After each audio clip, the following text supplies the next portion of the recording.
Our next speaker is Tom Rustici, he's an economist and an instructor of an undergraduate program.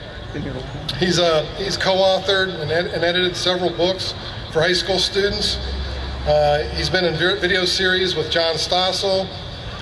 He's published a few books, Cato Journal, Free Market, Religion and Liberty, and he lives here in Stafford. And what he's going to try to do is give us an appreciation of what's going to happen if we don't stop accumulating this debt. So if you can, with me, welcome Tom Rustici.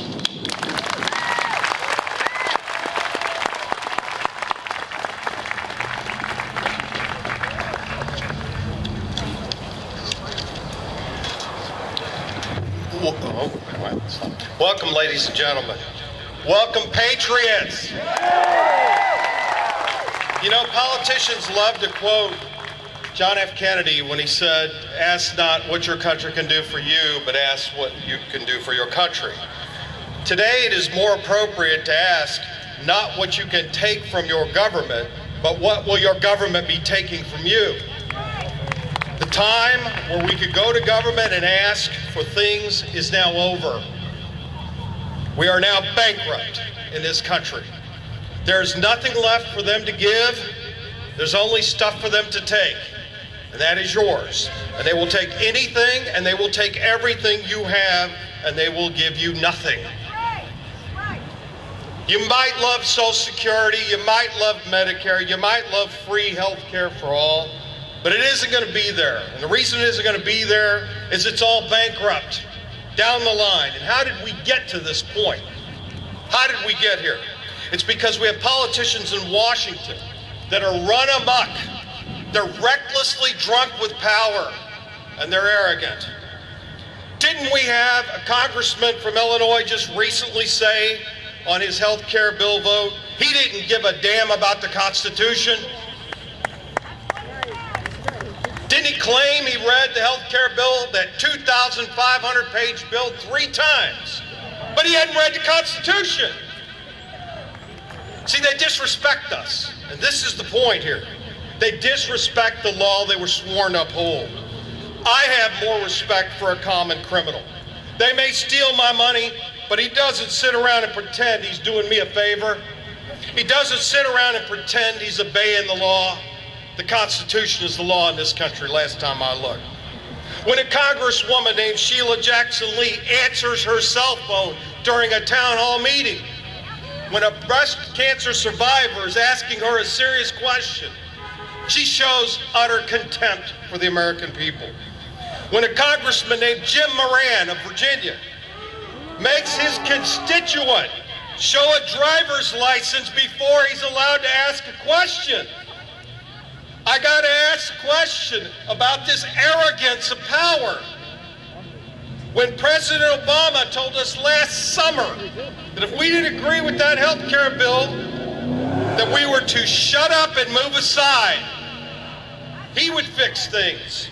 Well, I'm here to tell Mr. President and all of these congressional people drunk with power, hear me loud and hear me clear. I'm not shutting up, and I'm not moving aside. These corrupt politicians and their perennial apologists in the media like to call us names. They're really good at this. They call us astroturf. They call us extremists. They call us ignorant. They call us unpatriotic. They call us terrorists. Because we ask questions. Because we ask questions. This is not some damn socialist dictatorship. Not yet, at least. They insult us, they smear us, they besmirch us, they ridicule us, and yet they want our money and they want our vote. I'm here to tell you, enough! This disrespect for Americans shows up in a hell of a lot of ways. There are 1,000-page bills that they spend money they don't read. That is disrespect for you and me. They vote on 2,500-page legally binding contracts that they didn't read, but they had the time to exempt themselves from it. They had the time to exempt their staff from those bills.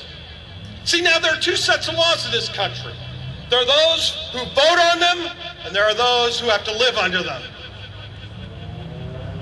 We are told we will know what's in these bills after they're signed into law.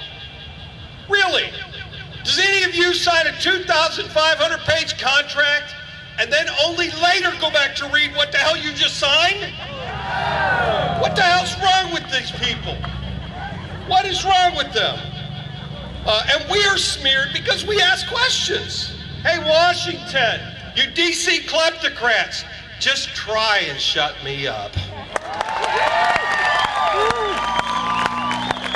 We have stimulus bills with over 8,000 corrupt insider dealings for special interest groups and all these earmarks.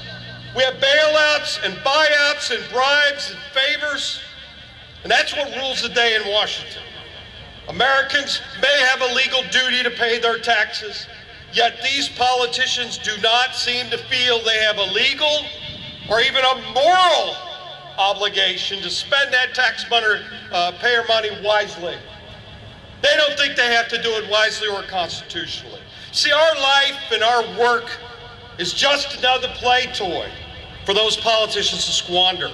They buy elections and votes with our money and even our children's money. It's called deficits and debt. See, these people, I like to say, are parasites. You know the etymology of the word of politics, don't you? Poly, which means many, and ticks, which are blood-sucking parasites. See, we got to end the reign of these arrogant political parasites. Quote me on it. How many people there have kids and grandkids? Yeah. You love them, don't you? If you entrusted me with their trust fund and I were to embezzle it for my own advantages for my friends and bankrupt your children before they could ever see it coming, you'd haunt me from the afterlife. Yet Americans have let reckless politicians do this on a grand scale, never being challenged. Now we're going to challenge them. How do we get into this? Last year, the federal government ran a $1.4 trillion budgetary deficit. We did not accumulate $1.4 trillion in national debt until 1983. In other words, it took 194 years of the federal government to put us in that much debt, which we accumulated just last year.